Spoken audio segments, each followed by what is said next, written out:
তো বাতিল হয়।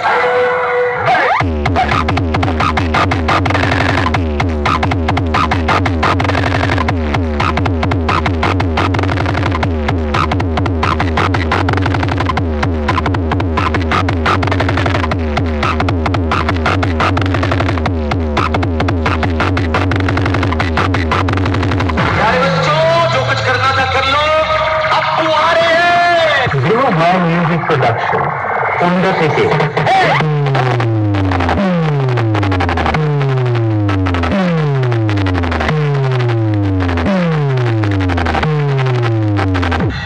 বাংসি পশ্চিম পাড়া ছেলেদের সাথে লড়তে আসলে তোদের জাঙ্গিয়ার ভিতর দিয়ে হাওড়া ব্রিজের মতো হাওয়া খেলবে। বাংসি পশ্চিম পাড়ার ছেলেরা কোনোদিন কারোর কাছে মাথা নত করে না। তোরা পারলে বাংসি পশ্চিম পাড়ার ছেলেদের কাছে একবার টিউশন পড়ে যাবি।